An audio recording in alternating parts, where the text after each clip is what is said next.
With your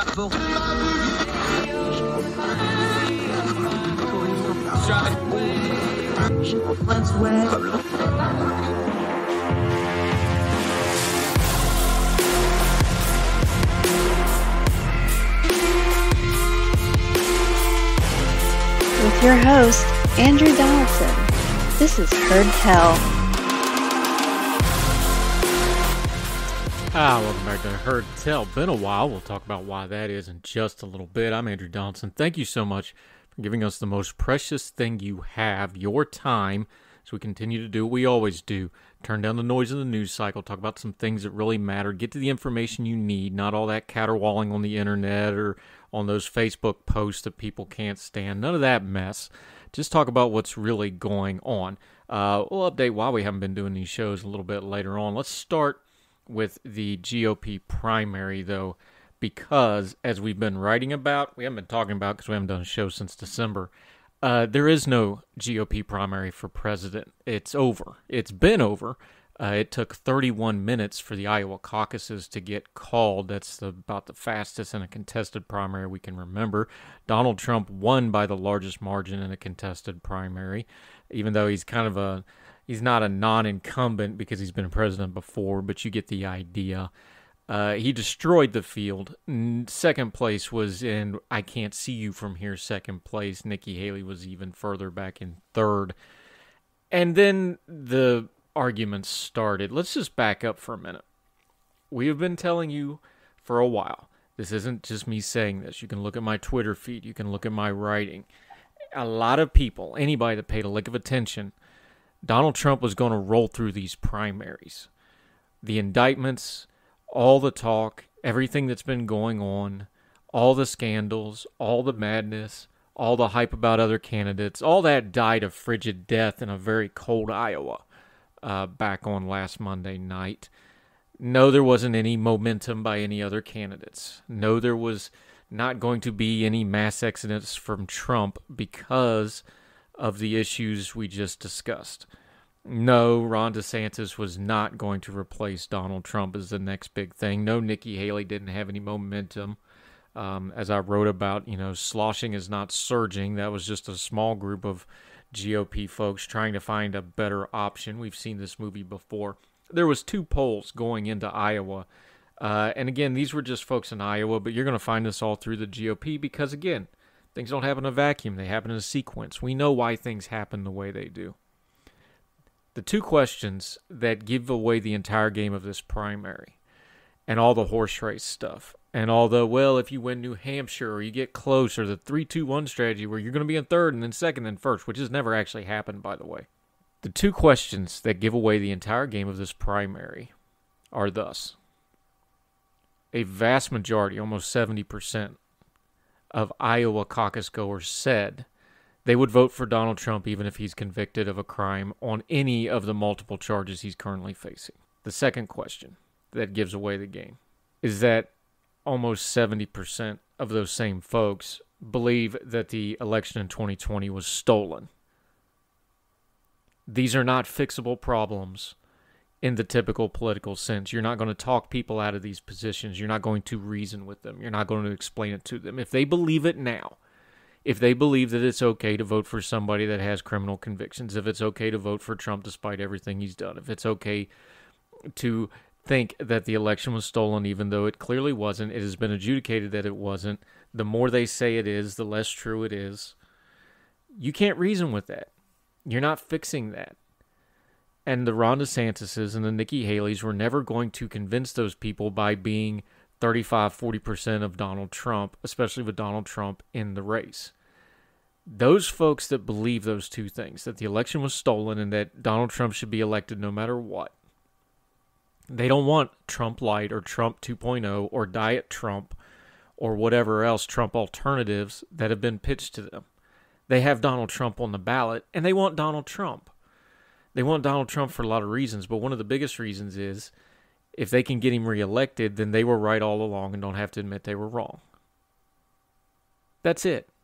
That's not a political position. That's not an ideological position. They like Ron DeSantis. They like Nikki Haley. They feel something with Trump. A lot of them love Trump. Trump is this emotional support avatar for whatever you think is wrong with the world to a lot of Trump voters. And they're never going to let it go. Now, they're starting to let it go in small numbers because that was only 70%. If you did this a couple of years ago, or if you would have done it pre-January 6th or maybe a little earlier, those numbers probably would have been 90% support. Now he's down around 70. Long term, there's an implication there. I don't think Donald Trump can win a general election because I don't think he's going to keep enough Republicans and independents, especially because Joe Biden's going to max out his turnout again. Here's a prediction, write it down. If we're wrong, we'll come back and say so. Just bookmark this. Joe Biden set a record for getting the most votes of any presidential candidate in history. He's going to break his own record in November. He's going to get that much support because he's not Donald Trump. Joe Biden in a coma is going to get massive support just because he's not Donald Trump. So Donald Trump has problems going. But as far as this GOP primary going, it's not a primary. You have about 2/3 of the party almost who are going to vote for Trump. And Ron DeSantis is going to endorse Trump. And Nikki Haley is going to endorse Trump. And that jackass Vivek has already endorsed him because he was a surrogate for Trump from the go anyway. They're all going to endorse Trump. And that 70% that said they'll vote for him, even if he's convicted, they mean it. And they're going to do it if he gets convicted. And they really do think the elections were stolen. And there's no way to reach any of them on any of it. And Donald Trump is going to be the GOP primary. This thing's already over.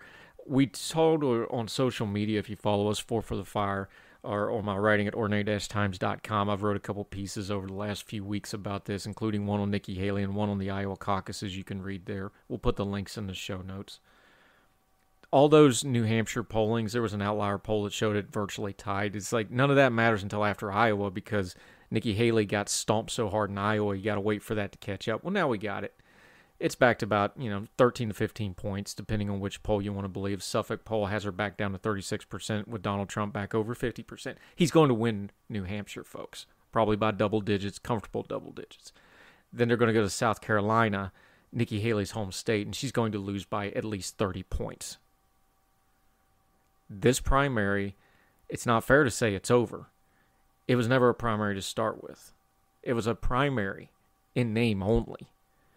Nobody had a chance of beating Donald Trump in this primary, especially this slate of candidates in Ron DeSantis and Nikki Haley, who every time Donald Trump got indicted, they had to turn around and say, oh, how horribly he's been treated. There's no oxygen in the room. He sucks it all up because they're not allowed to say anything really bad about Donald Trump. And they're both going to endorse him probably somewhere around the middle of March, if not sooner, because this puppy's over. Donald Trump's going to roll it up. And then we're going to talk about his trials and tribulations. The Biden campaign's going to drop $1 billion of advertising on his head. And he's going to keep bleeding support with the few Republicans left in the party. And there's not very many of them because most of them have already left. And especially independents and moderates who aren't going to vote for him. I don't think he can win. Now, can he win? Of course he can win. He's on the ballot. Weird things can happen. A lot of strange stuff can happen. Nobody saw COVID happen. Nobody saw 9/11 happen. Nobody saw the recession that affected the 2008 election happen. Weird stuff can happen. So, of course, it's in the realm of possibility. But the numbers don't lie. One of those other things that die to death is like, no, the polls aren't mostly wrong. They're usually pretty close, especially this day and age. They've got it down to a science. The polls aren't lying. Trump is dominating this primary, but he's weaker than he was before, even among the GOP primary.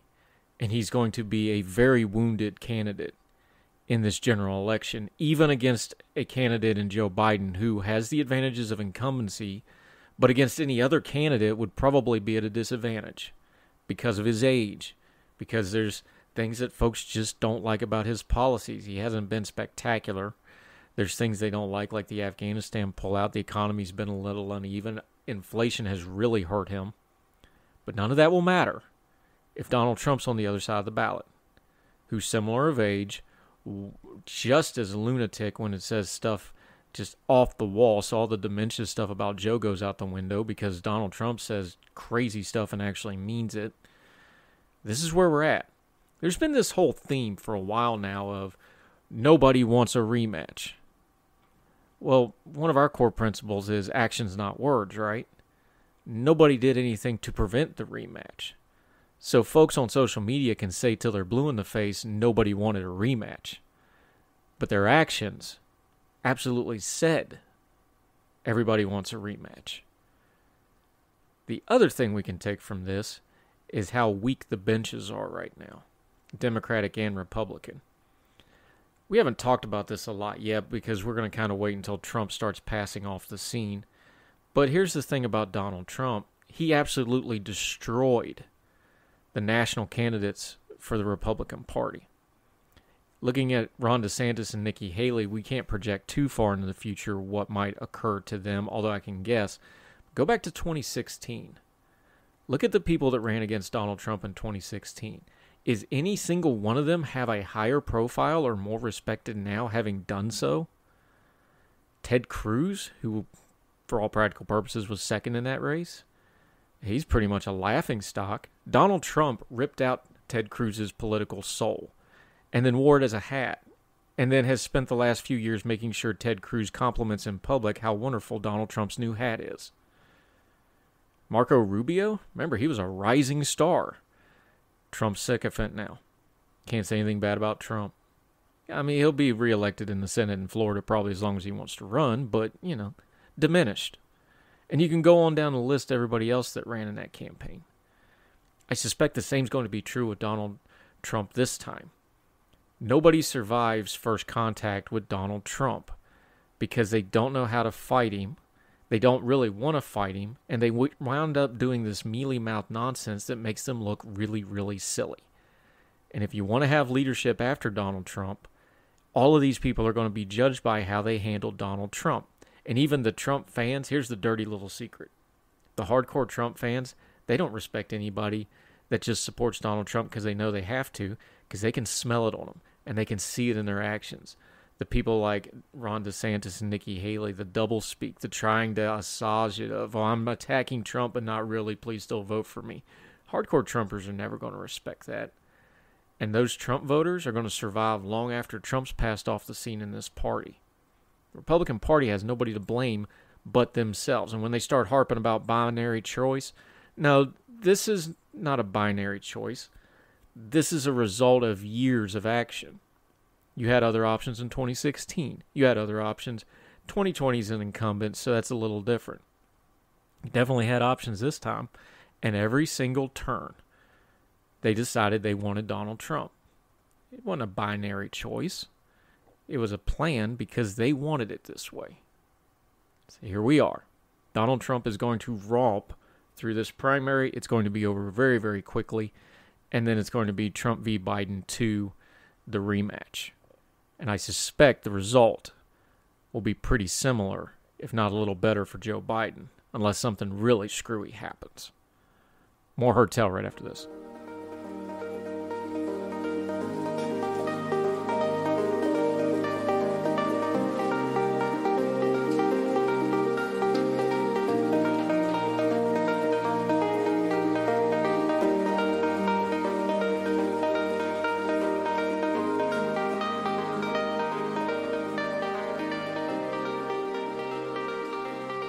Welcome back to Heard Tell. Okay, where have we been? I want to give you a little bit of update. I don't want to do a whole bunch of personal stuff because y'all got your own problems. You don't need to worry about mine. But where have we been? Well, I planned on taking a little break up over the holidays, which I did, but now we're in the middle towards the end of January, so what happened? If you're not following me on social media, 4 for the Fire at Twitter, Heard Tell Show at Twitter. We're also going to be branching out to some other social media coming up. New Year's Day, I had this great plan, like a lot of people, like we're going to hit 2024 running. I had some things going on in my family life, like, okay, that's going to resolve itself. We're going to hit the ground running in 2024. 2024 is going to be our year. Did all y'all say that? That lasted 12 hours. New Year's Day, right around noon, my father had a massive stroke.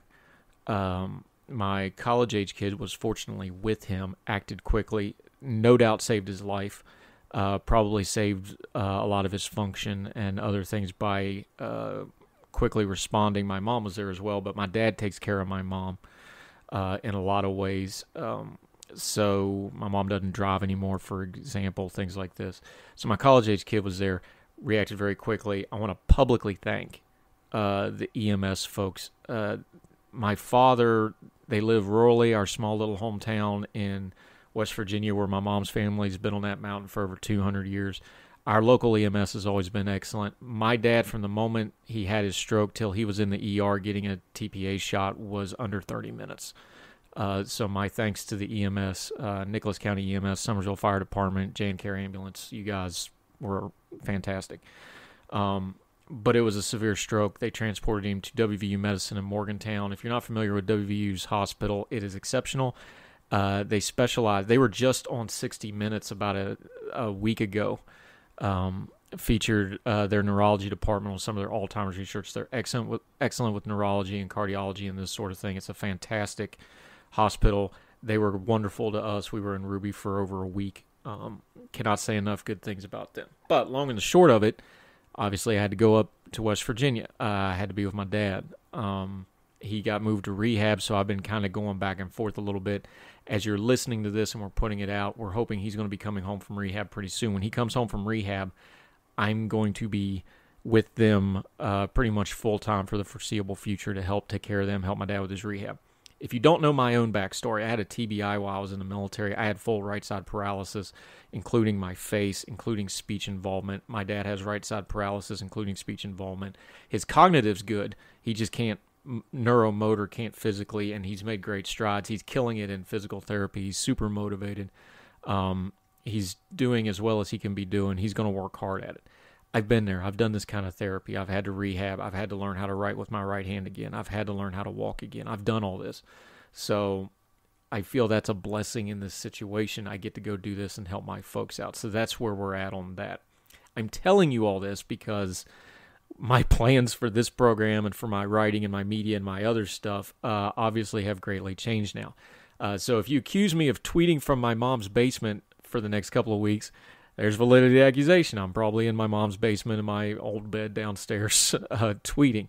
How are we going to do this program? Well, fortunately, about 3 days before the stroke happened, Dad actually got modern internet put into Up Yonder finally. They had horrible internet up there. I couldn't even do audio or anything else. You could barely text message up there.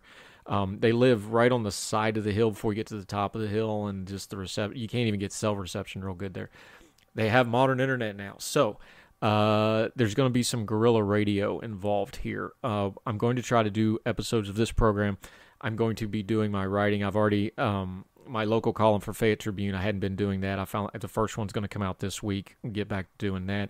I got some more West Virginia focused stuff I want to do because, frankly, national politics are boring me, and it's just ugly, and I want to focus more on West Virginia going forward. And I'm going to be there, so that'll make that easy. My normal rig that I record this program on, I have a broadcast quality video and audio rig in my home, so I can do, when I do a TV hit, or I do Fox, or I do Young Turks, or I do, anybody wants to do anything. I've done Times Radio in London from overseas. I can do anything from my home setup. That's what it's designed for. That's not portable, and I can't take that with me. So we are going to do a little bit of guerrilla radio. I'm going to take a microphone, take the webcam, take a circle thing. It may be not the quality you're used to, but we're going to try to put some stuff out. It'd be a lot of audio for right now until we figure out the video setup, and if we're going to be able to do that up there. So that's where we're at on all that. You have invested a lot of time in listening to this program. Those of you that have subscribed to the Substack, I really appreciate you, especially those of you that have supported financially. That's fantastic. herdtell.substack.com. Please continue to do that. All of this will start picking back up. We'll get back to work. Even when I'm up there helping them out, I'll be writing, I'll be putting out shows. So I apologize for not doing so. I'm sure you understand why, because it's been a lot of back and forth. For me to go into my mom and dad's home for a long period of time, I had to set some things up. Fortunately, my children are all older now. 3 of them are now technically adults, which is a weird stage of life, but it frees me up, and I'm blessed to where I'm going to be able to help them out, and my family's super supportive of me doing that, and they understand. So that's where we're at on all that. I will give updates on social media from time to time on Dad. I'm not going to be doing like videos and stuff. It's obviously a private matter, but he's doing great. All things considered, he had a very rare type of stroke, what they call a deep brainstem stroke. And all things considered, they're just amazed at his progress and his attitude and how hard he works. He's way ahead of where they thought he was going to be already. I have confidence whatever he can get back, he's going to get it back, because that's just the kind of guy he is. So we appreciate your prayers. One of the biggest tweets I ever had is when I put out that my dad had a stroke, and I could not physically go through all the replies and thank everybody, but y'all were awesome. So thank you very much for that. All right, that's enough belly aching. Let's get back to work. Thank you for your support. Make sure you're following us, for the Fire on Twitter, Heard Tell Show on Twitter. We're going to look into the other platforms. We're looking at doing maybe some IG stuff. I hate Facebook, but I may just have to bite the bullet and do it. And, of course, the Heard Tell Substack, heardtell.substack.com. All the content on the Substack is free. You can donate if you want to, but we're not going to charge you for the content. It's all free. So that's enough of that. Let's get back to work right after the break. More Heard Tell right after this.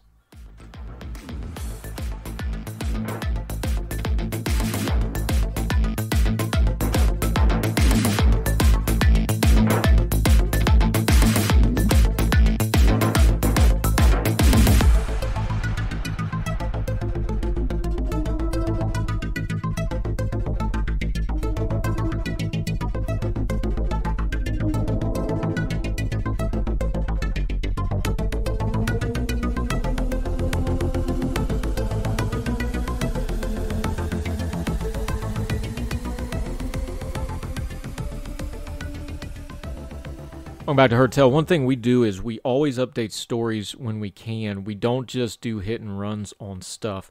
We've covered Uvalde a few different ways, a few different times since it happened, the horrific shooting.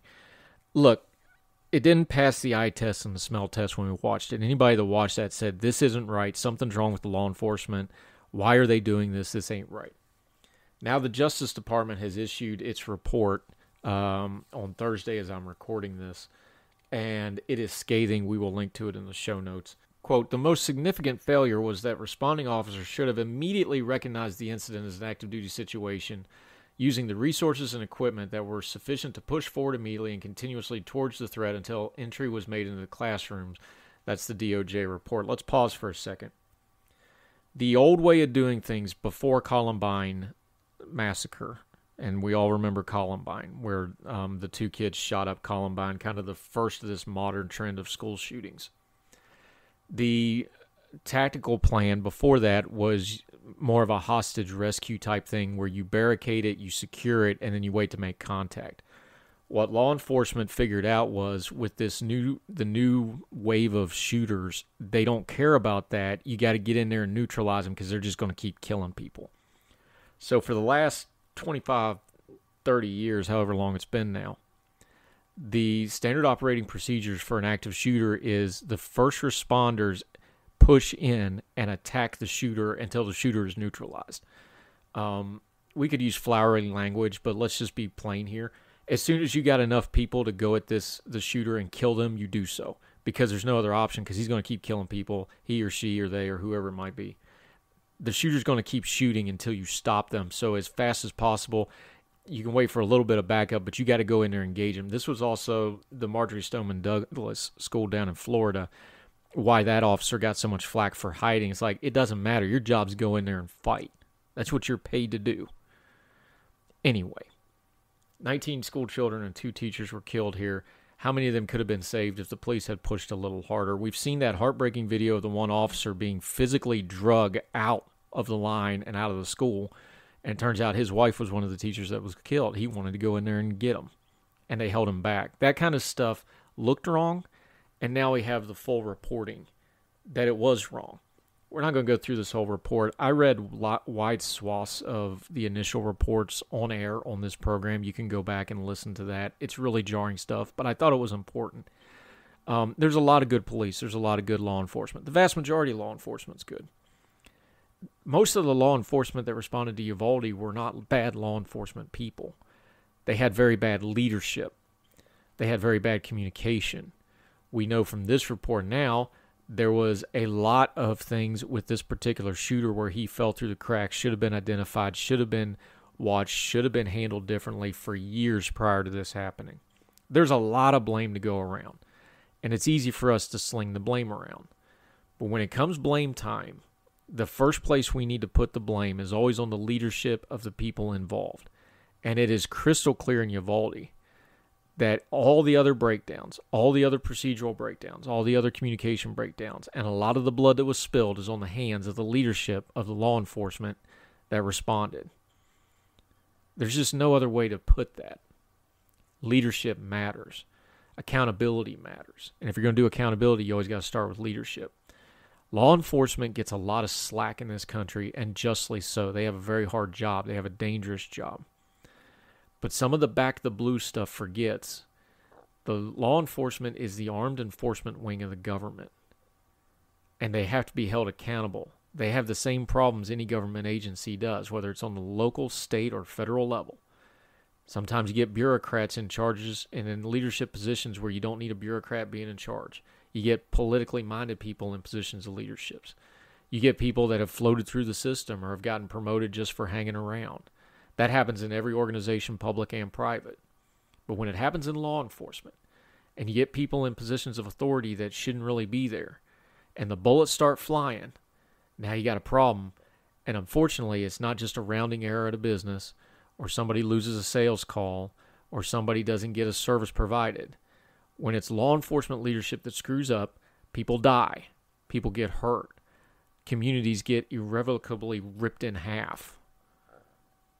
It's important for us to hold leadership accountable. And when things like Uvalde happen, long after the viral videos have gone and long after the outrage has kind of died down a little bit, when these reports come out, it is behooving to us to read them, understand them, and then start holding people accountable wherever you live of, hey, this Uvalde report came out. What are you doing, local sheriff's department? What are you doing, city chief of police, city council, county commission? What are you doing, congressman, senator, governor, whatever the case may be, state troopers, ATF, FBI? I don't care what level of law enforcement. You should be pushing. You have your social media. Put this report on your social media and start tagging some people in authority and go, hey, this report came out. What are we doing to make sure this doesn't happen here? You have power in your social media. You have power in your voice. You can go to city council meetings or county commission meetings, whatever the case may be, whether you're urban or rural, and use these reports to force a little bit of change, because they should be reading these, because Uvalde could have been any town in America, and you don't want it to be your town. But if it does happen in your town, you want to have law enforcement that are prepared, that face it bravely, and handle the threat with the least amount of loss possible. And that starts by being prepared, by understanding what went wrong in Uvalde. Law enforcement, somewhat understandably, recoils because they don't like being criticized. But I'm sorry, you want to wear the badge, you want to carry the gun, you want that discount at Arby's, you want all those flags and all that support online and all the fun t-shirts of Back the Blue. This is the job. And it's your job to make sure you do it correctly. And when something like this Uvalde report comes out, do a little self-reflection and go, let's make sure we do better when it's our turn under fire. More Hertel right after this.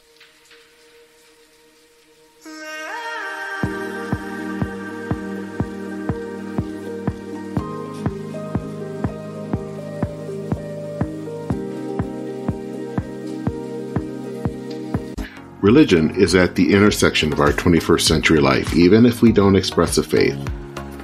At a time when it seems that religion isn't as prevalent as it once was, it still leaves its mark everywhere. As a pastor, I know that religion isn't something I just do on a Sunday, but it's found in every nook and cranny of my life.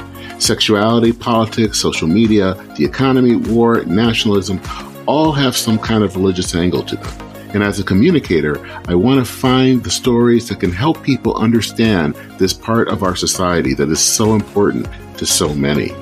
Hi, I'm Dennis Sanders, and I'm the host of Church in Maine. Church in Maine is a podcast about the journey of faith and where it intersects with modern life. I look at faith with a journalist's eye, asking the who, where, what, why, and how religion affects some of the major issues of the day. Join me as we journey together. You can listen to Church in Maine podcasts at the website churchinmaine.org or on your favorite podcast app. I look forward to seeing you.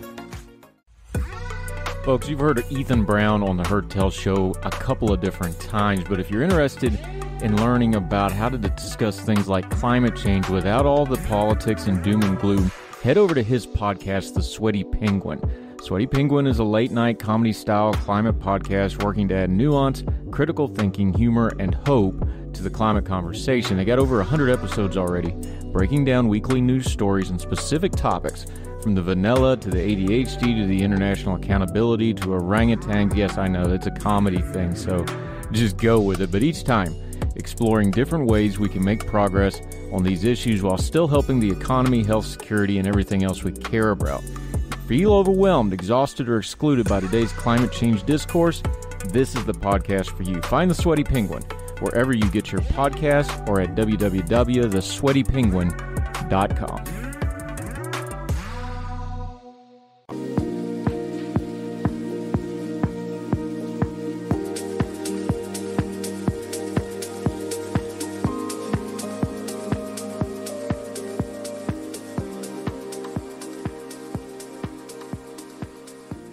Go overseas briefly. Welcome back to Heard Tell. Front page of the New York Times. Pakistan retaliates with strikes inside southeastern Iran. Iran is ticking a lot of people off right now.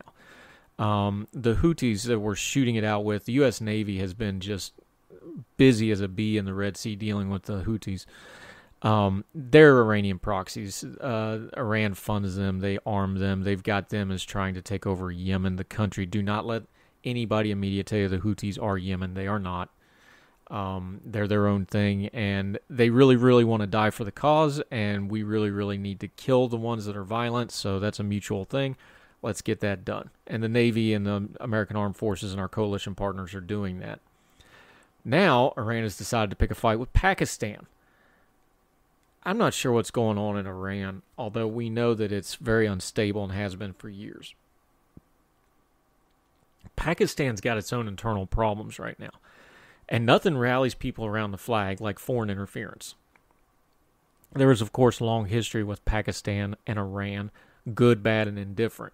So for them to send warplanes some 50 kilometers inside of the border of Iran, unmolested, which tells you a little bit about Iran's preparedness, this is not good. Now, the World War III people who are always complaining every time America bombs anybody that, oh no, World War III, have been particularly quiet about this one for some reason. But Iran wants to be a nuclear power. Pakistan does have nuclear weapons, so it is a concern. But turn down the noise on this just a little bit and zoom out for a second. Iran is making a lot of enemies right now. They're messing up worldwide trade. We already know that they were, involved in backing Hamas with the Israel attacks. They've got issues. And, of course, there's the wider realignment fight in the Middle East of the Saudis and their partners versus Iran and their partners. Now, the Saudis, the House of Saud is despicable. They do all kinds of horrible, horrible things. They are a lesser evil than Iran in some ways, I guess. That you can at least do a little bit of business with them, but let's not act like they're good people either. They're not. They're a brutal dictatorship. They're terrible on human rights. They've done lots to hurt lots of Americans, including American servicemen, for years. There's the 9/11 ties we can talk about some other time. And Iran, of course, still chants death to America every Friday. There's no good answers here. But we need to understand the realignment issues that are going on. Iran has probably overstretched in trying to exert authority, especially with their buddy Russia a little tied up with other things right now. They're not getting the support they once had, and they're making a lot of enemies. Keep an eye on this. If we had competent foreign policy in America right now and amongst our leadership, looking at you, Biden administration, and whoever might be president next, Trump was not great in the Middle East either, despite what you've been told. They would start working this a little bit, because you could get a coalition of people who even normally are disposed towards Iran to try to clamp down on them and isolate them a little bit for some of this nonsense they got going on, because they're ticking off everybody right now. There's an opportunity here if we had competent foreign policy, but we don't. Now, the Biden administration is adjusting a little bit. They're putting the terrorist designation back on the Houthis, at least, which they should have never removed in the first place because they were trying to placate Iran. But there's an opportunity here to start doing some squeezing on Iran in a meaningful way. And we should. Will we? I'm not going to hold my breath. But keep an eye on this Pakistan thing. Pakistan is an important player. Of course, they border Afghanistan. They have a contentious relationship with India. Now they're fussing with Iran. A lot going on over there. It's easy to forget it in an election year. It's easy to forget it with everything else going on. But pay attention to it. Keep your eye on it. A lot of moving parts over there. And most of them overlap and all go together. More Heard Tell right after this.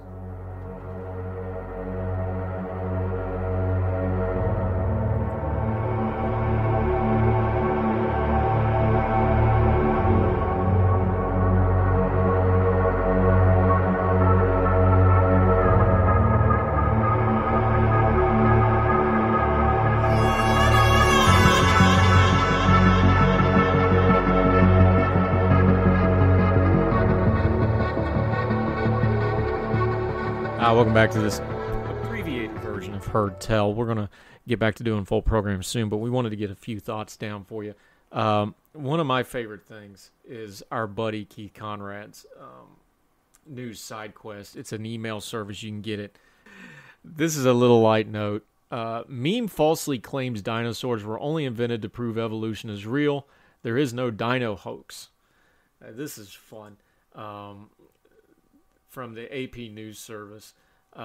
Claim the word dinosaur was coined before the first dinosaur fossils were discovered, which proves that the prehistoric reptiles never existed.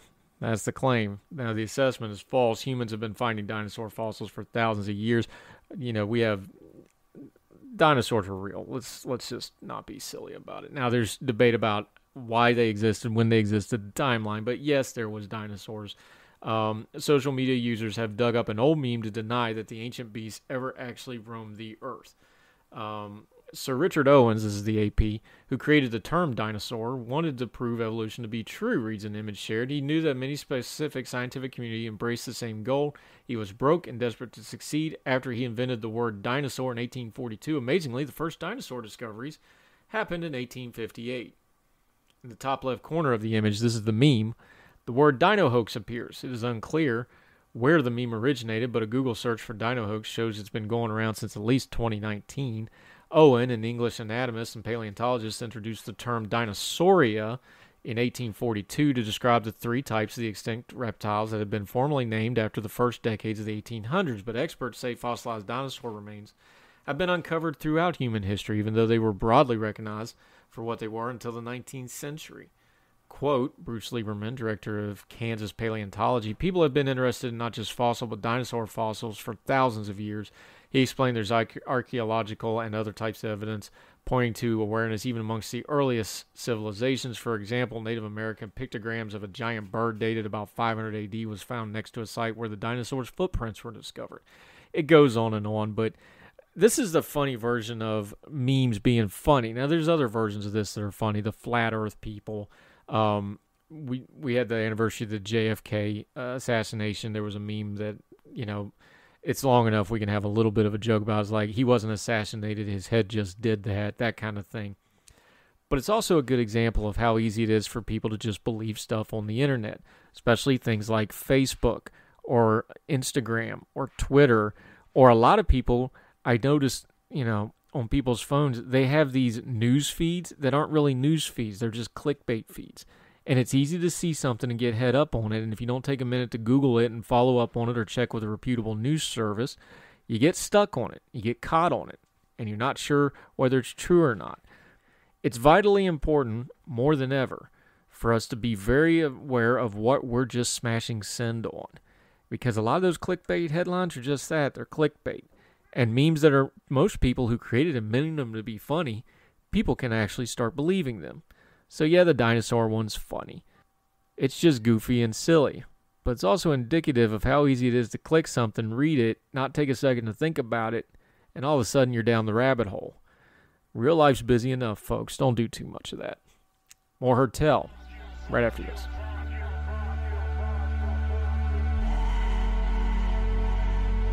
Now let me see you go off like a bomb.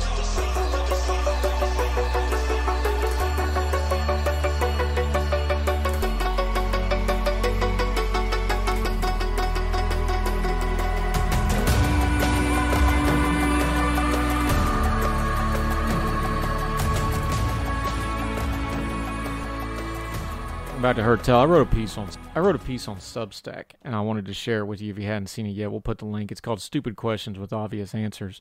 It's just a little self-reflection, but I wanted to share it as part of the program here. Many, perhaps almost all, are guilty of it. The automated, unthinking, muscle memory responses we reply with to strangers in public. The rhetorical, how you doing? Or a good morning, good evening that might or might not be a lie if the speaker knew the circumstances, which they do not know, or care to know, or want to know. Thus the disarming, non-committal, socially acceptable bare minimum of the currently convenient colloquialism. To my shame, I realized I am guilty. I confess, I have sinned. Standing in the elevator of a major hospital as people joined on various floors and came and went, I realized I was partaking in the habit of unmeaning words aimed at fending off strangers. The man made eye contact, you see. You understand there was no choice at that point. I had to speak to him. How are you doing? Rolled out of my mouth without any assistance from my brain.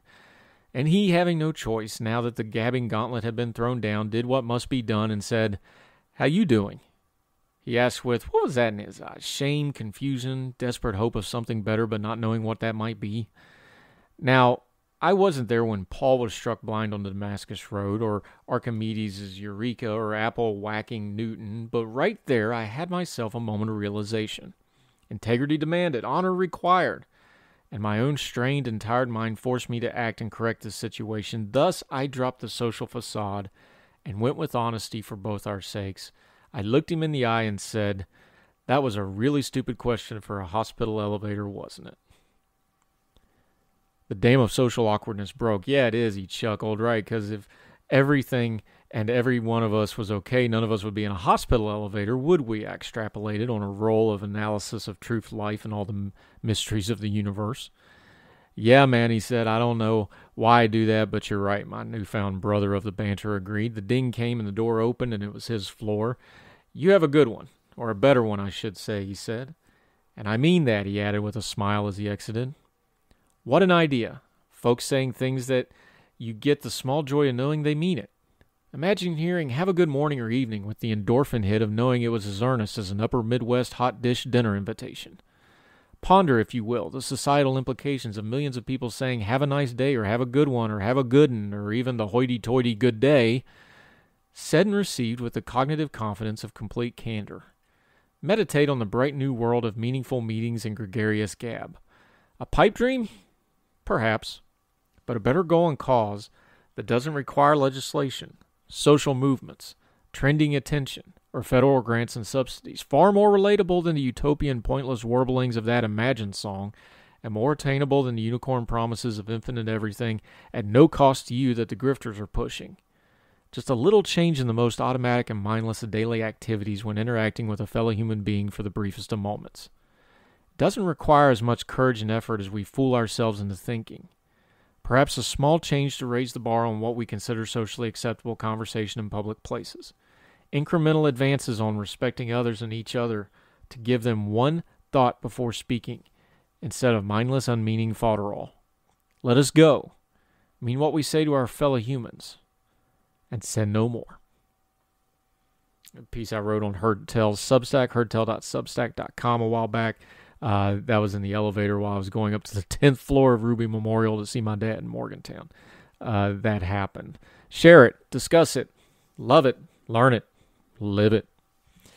That'll do it for Hertel. An abbreviated episode as I try to remember how to do this. As we said in our update segment, we'll try to get back regular to this. You can find us on all the podcasting platforms, iTunes, Spotify. Make sure your subscriptions are still good. Follow us however you do it. iHeartRadio. We are on there now. If you listen on Google Podcasts, that platform is actually going to be going away. Make sure you migrate to something else in the coming days. Google will probably update you as they go. But we're on every platform. We're even on a couple over in India that I can't even pronounce. If it has podcasts, we are on it. Find us, Herdtel, or type in my name, Andrew Donaldson. It should come right up. You can always find us, herdtel.substack.com.